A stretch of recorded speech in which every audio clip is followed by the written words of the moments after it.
There's like 3,000 Marvel characters. Why is everything Thanos? Did anybody submit a non-Thanos card? Oh my god. Oh wait, oh there's Spider-Man. Oh, let's see what the Spider-Man is. The one low. Oh my god.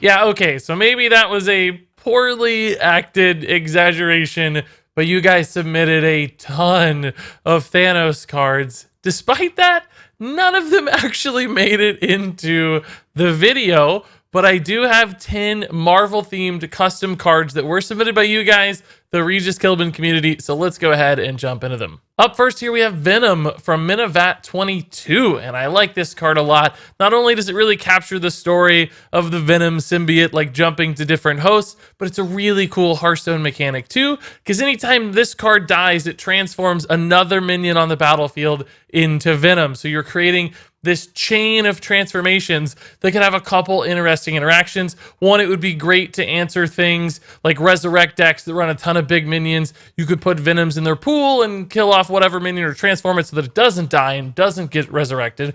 Alternatively, you could use this maybe in an aggressive deck with a bunch of 1/1 tokens where you're looking to just keep a more resilient thing on board and a scarier stat line. So whichever direction you use it in, it's cool. It creates moments, storylines. I think there are decks that would fit in quite nicely with this sort of tech card included. So all around, a good Hearthstone design that fits the Marvel theme perfectly. Up next, we have Squirrel Girl from A Mage Old as Dirt. Now, probably not a character everybody's familiar with because it's not Thanos, but I think it's a great fit for Hunter in Hearthstone. Cool interaction here. Whenever this attacks a character, whether that be the opposing enemy's face or a minion, it summons 2 1/1 squirrels to attack instead.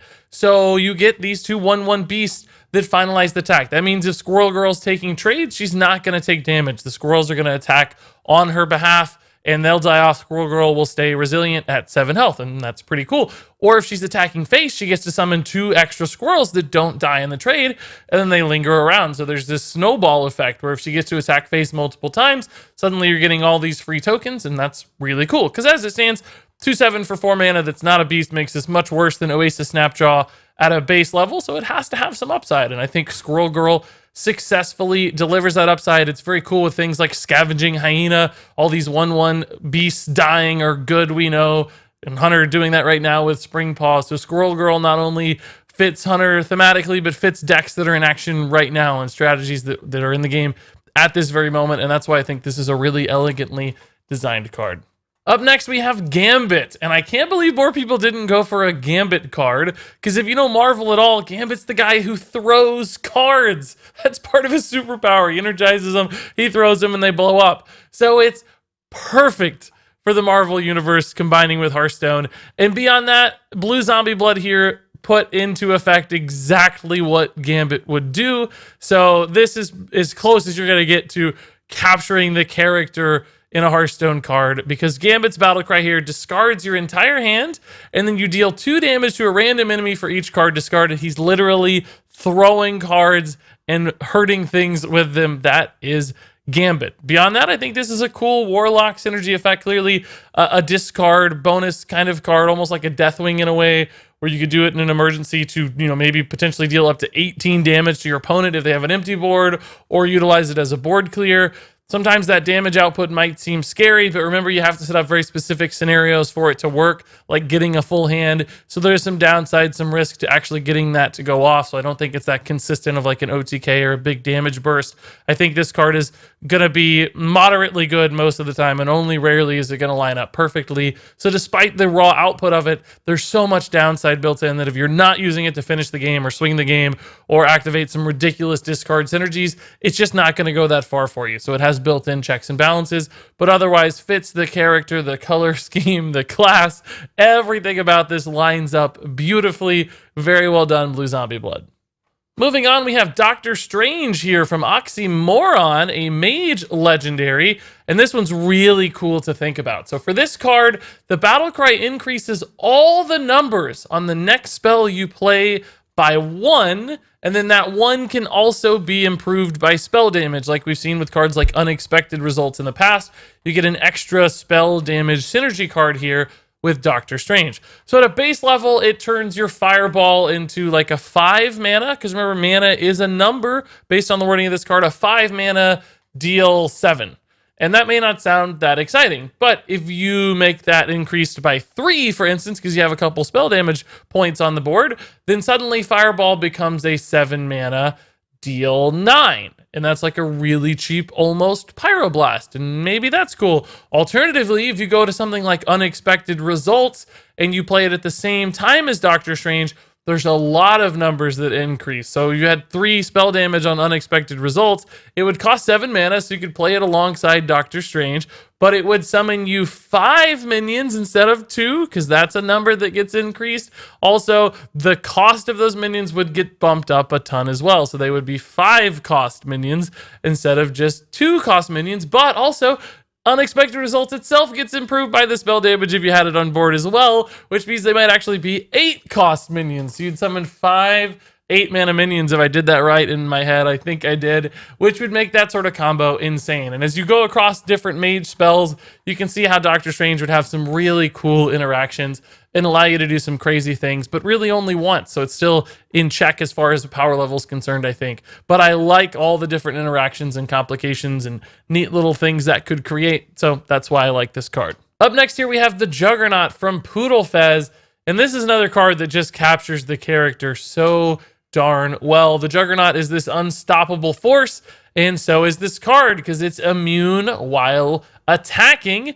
And in fact, if it gets some overkill action going, it can attack again. And that creates really impressive scenarios. If you can get the Juggernaut going, it's just going to destroy the entire opposing board as long as they have 7 or less health, which a lot of early to mid-sized boards would. That means if you're able to plant the Juggernaut and keep him safe and then attack, he is enormously strong. The challenge, of course, is if you play this on just 7 mana, he's pretty susceptible to just taking trades. He's not good on defense at all. He's only good with initiative. Or if you can make him attack immediately with things like the Boom Ship, or maybe even a card like Charge. And that's then probably a board clear 95% of the time, which might sound like it's too good, like a Twisting Nether that leaves behind an 8/6. But in reality, I don't think that's too absurd for a legendary one-of that requires a multiple card commitment to clear a board. I think that's actually within the realm of reason for Hearthstone. I think that would be okay.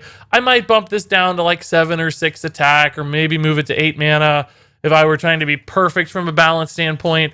But ultimately, I think it's pretty close, and the card is otherwise so darn well executed that I just don't care. I think this one hits enough marks successfully to be an awesome, well-designed card. Up next, let's take a look at Stardust from My Name Is For Real.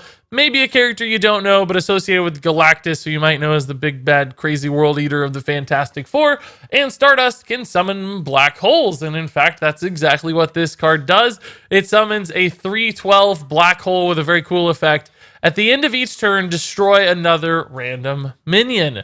And that's really neat. And you might wonder, well, wait, why isn't the card itself just that effect? And that's important, I think, because that really helps keep Stardust balanced. Because if you play Stardust by itself on the board, Black Hole's always going to destroy Stardust. So you limit the stat output a little bit that would otherwise be too strong. If you play it into a board of stuff, there's a chance the Black Hole backfires and still kills Stardust, or maybe it makes a good trade. But if you can keep Black Hole alive, there's some return value over time if you don't play a lot of minions, and that would clearly be the idea for a card like this. You're kind of taking a chance that this thing's going to work and remove some high value minions. In a way, it reminds me of like Ragnaros a little bit, where it's like, if you get it out and it sticks around, you're just going to destroy so much of your opponent's stuff that it's really good, but it's weak to like wide boards or token boards of 1/1s where the return doesn't add up all that quickly. You really want it to hit big stuff. And I like that aspect of it. It also fits nicely with Warlock, who sometimes likes to kill their own minions.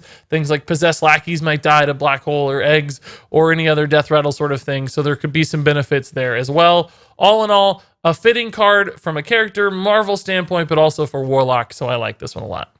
Moving on, we have Rocket. A lot of people will know Rocket Raccoon from Guardians of the Galaxy, and Blackbird's version here would be a Hunter Legendary, 5 mana, 5/3 Battlecry. Draw a secret weapon and mech from your deck. That's a good fit for Rocket because he's all about gadgets and big guns and all that crazy stuff, and a trap, a weapon, and a mech sound exactly like the sorts of things he'd like to play with. And let's be clear, drawing 3 cards on a 5-mana minion sounds very crazy good, right? You're like, oh my god, that's way better than Azure Drake Regis. You're tutoring 3 specific things from your deck. That's so cool. And I thought that it was a little bit overpowered at first too, but then I remembered a card like Subject 9 that can draw you like 4 or 5 cards, that's also a beast, that also is 5 mana, has a very similar stat line, and suddenly Rocket felt okay to me. And I like the aspect that he connects a few different sort of styles of play or minion chunks for Hunter together. So for mechs, clearly we've seen Spider Bombs and Ziliax find success in Hunter. That could be a good fit, but Death Rattle decks don't typically run secrets. So suddenly you've got like Death Rattle mech stuff putting into a secret stuff. You're merging these things together. A weapon is pretty much in every kind of Hunter deck with things like Candle Shot, so that's an easy one to toss in. But you kind of have to design your deck a little bit for this to make sense. Do you toss just one Ziliax into your secret deck? Do you toss some secrets into your mech or Death Rattle deck? I like that he fuses all of those different things together in an interesting way. And it's, you know, that Countess Ashmore style of card, but in a good way, a strong way, at a competitive level, whereas Ashmore just hasn't quite gotten there, believe it or not. Rocket might do that for Hunter, and I think more Hunter card draw maybe doesn't sound ideal right now in this Hunter world, but in the past and probably in the future, a card like this would be a good fit for the class.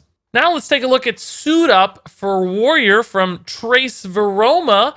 This is a 5-mana epic spell that allows you to discover an Iron Man suit, and then that suit is essentially a minion, as you can see here next to the card. And those minions then have a death rattle that reads, return suit up to the owner's hand. So essentially it's Iron Man walking through his, a gallery of different sorts of armors, picking one. If that one gets destroyed, he just goes and he grabs another one, and you have this infinite minion generating resource tool available as long as your suits don't get silenced and their death rattle doesn't go away. The 4 base suits here displayed, you've got one that's just a cheap taunt, you got a sort of cheap charge minion, you've got the Hulkbuster, which is particularly good because it serves as a removal tool. But you'll note, importantly, it's 6 mana and Suit Up is 5 mana, so you can't play both in the same turn. And then you got a Stealth Iron Man suit, too. And in most cases, you'd probably be looking for the Mark 1, Mark 4, or Hulkbuster. I don't know if the Stealth one would often be that helpful, but you got to have some decision making here because, remember, although this is an infinite resource, you have to spend 5 mana every time you want to do it. So really, the Iron Man suit, the Mark 1 is like a 7 mana 2/5 taunt, or an 8 mana 3/4 charge, or an 11 mana 5/4 with some removal. So you have to be very careful about when you use this and how you use this. It's not an infinite resource that's tempo driven, it's 100% value driven. And sometimes it's just not going to be enough to keep up. So it's not on that like Rexar level or maybe even that Dead Man's Hand level, but still fitting for what Warrior's all about. So I do like that aspect. Do you decide to wait and get some extra value out of your Hulkbuster? Do you need something now? When do you cast your suit up? Do you need to play something else in the meantime? Can you just commit 8 mana every turn to only a 2/5 taunt? Those sorts of questions become interesting with a card like this, and that's why I like it, and it's just, of course, a great fit for Iron Man as well, and you gotta give Iron Man some love in a Marvel custom card video. Now for our second to last card here, we have Loki, God of Mischief from Drigera Jobs. And for this one, it's another discard Warlock synergy card, and I would hope a card that would finally get discard Warlock over the hump. Maybe we lost that chance because the quest will be rotating out. But Loki, God of Mischief, this card would do it. This is the one that would seal the deal because this is a big 7/9 taunt.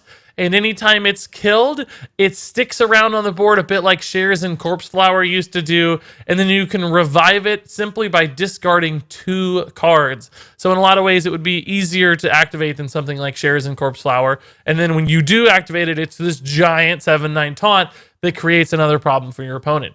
And I can imagine a lot of people's initial reaction to this card being that it's a little bit too strong, getting this infinitely repeatable 7/9 taunt. But remember a couple things. It's very susceptible to silence, first off, both as a taunt, but also because of its death rattle. Beyond that, discard Warlocks need that to be good. They need a powerful, crazy good card because otherwise the deck struggles so much. So because this would only be relevant in a discard deck, it's okay for its power level to be a little higher than it might seem natural otherwise because you know discard is such a hard archetype and mechanic to work with. So I like this hyper defensive, repeatable resource. It's like Jeklik, but it's one that's infused into the board and much more easily activated. and you don't have to spend the mana all the time to do it. So I think it would be the card that would get us there, and that's why I like this one so much. It also just fits Loki. He's always like going away and hiding and doing his thing for a while, and then coming back when you have any sort of mischief happening, and that would be the discarding cards, I guess, is a little bit of mischief. So well designed here from Jobs, and a card I would just love to see in the game to finally make my Quest Warlock a real deck. And then finally, for our last card here, we have a hero card from Key Loker. It's Thor, Son of Odin for Shaman. And of course, Thor is the best fit for Shaman because of all the lightning stuff. And frankly, Shaman even uses a lot of hammers. So it's practically like Shaman was designed after Thor in the first place. And with this hero card, you would equip Stormbreaker. And as you can see here, Stormbreaker, big old 5/3 weapon that reads, after you attack with this weapon, cast Lightning Storm. So a card that serves as maybe some aggression in some cases with that 5 attack, but also just reliable board clear to give you some extra Lightning Storm. Still susceptible to weapon removal, of course, so you might only get one good Lightning Storm out of it, but it gives you that defensive tool that's necessary to play a hero card like this that's otherwise not immediately impacting the board. So the instant aspect of it's relevant. And then for the hero power, we have Bifrost, which shuffles a friendly minion into your deck, and then that minion costs 1. And there are some really cool shenanigans that Shaman can get up to with a hero power like that. Think, for instance, this might be a way to bring Shudderwock back to life a little bit. If you can find a way to shuffle your Shudderwock. Now, Shudderwock is 9 mana. Bifrost is 2. So it wouldn't be an immediately obvious thing to do. You'd have to have some sort of setup for the first time. But after that, you could always play a Shudderwock, shuffle it back in. Play a Shudderwock, shuffle it back in.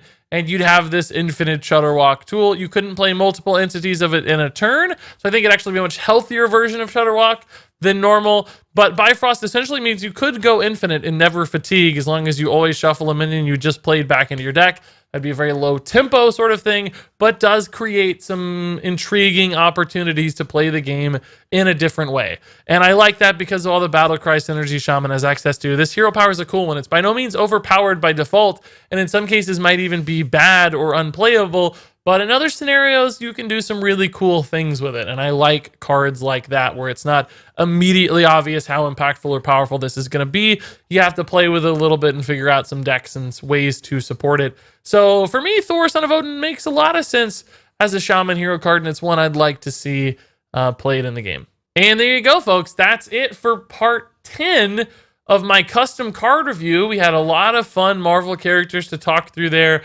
Some great cards submitted. As always, guys, please don't be offended if your card was not selected. There were some people who spent a ton of time making very cool cards. Everybody who made a Thanos card made like 6 individual Infinity Stones. We had one particularly cool submission that included a bunch of different symbiote suits in the Spider-Man universe, like the Carnage and Venom and all the different suits. Like, a lot of these were awesome and very well done, and I appreciate all the time and effort you put in. It doesn't get lost on me. I look at every single card. For one reason or another, it's just not possible to include certain cards despite all the effort, but I very much appreciate it. So that said, let's talk about our next custom card review, number 11. And this time around, I want you to design hero cards based on a dragon in the Warcraft universe. Check the description below for the full details on submitting that card. I'll describe it in more detail in the submission form as always. If you have any thoughts, comments, questions on these cards, of course, leave those in the comments below. But until then, thank you so much for watching. And until next time, game on. Spider-Man, Spider-Man, does whatever a spider can. Something, something in his web. Do do do do do do do do.